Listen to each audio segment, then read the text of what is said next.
Breaking news చూస్తున్నాం.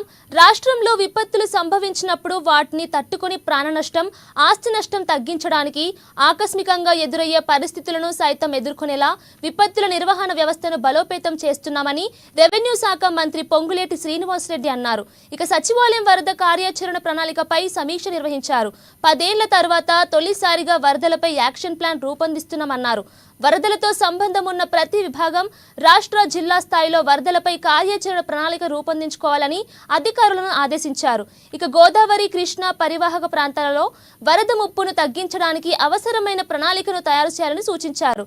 ఇక ఈ సమావేశంలో Hydraa commissioner Ranganathan, revenue, irrigation, municipal, Panchayati Raj, planning, వాతావరణ శాఖ విభాగాల అధికారులు పాల్గొన్నారు.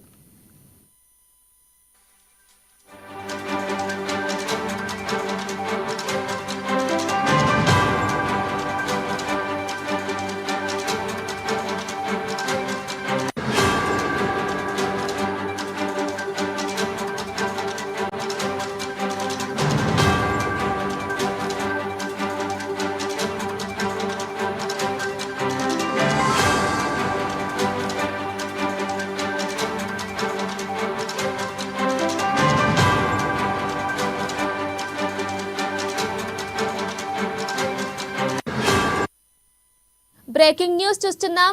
రాష్ట్రంలో విపత్తులు సంభవించినప్పుడు వాటిని తట్టుకొని ప్రాణ నష్టం, ఆస్తి నష్టం తగ్గించడానికి ఆకస్మికంగా ఎదురయ్యే పరిస్థితులను సైతం ఎదుర్కొనేలా విపత్తుల నిర్వహణ వ్యవస్థను బలోపేతం చేస్తున్నామని రెవెన్యూ శాఖ మంత్రి పొంగులేటి శ్రీనివాసరెడ్డి అన్నారు. సచివాలయం వరద కార్యాచరణ ప్రణాళికపై సమీక్ష నిర్వహించారు. ఇక 10 ఏళ్ల తర్వాత తొలిసారిగా వరదలపై యాక్షన్ ప్లాన్ రూపొందిస్తున్నామన్నారు. వరదలతో సంబంధం ఉన్న ప్రతి విభాగం రాష్ట్ర జిల్లా స్థాయిలో వరదలపై కార్యాచరణ ప్రణాళికలు రూపొందించుకోవాలని అధికారులను ఆదేశించారు. ఇక గోదావరి, కృష్ణా పరివాహక ప్రాంతాలలో వరద ముప్పును తగ్గించడానికి అవసరమైన ప్రణాళికలు తయారు చేయాలని సూచించారు. ఇక ఈ సమావేశంలో Hydraa commissioner Ranganathan, revenue, irrigation, municipal, Panchayati Raj, planning, వాతావరణ శాఖ విభాగాల అధికారులు పాల్గొన్నారు.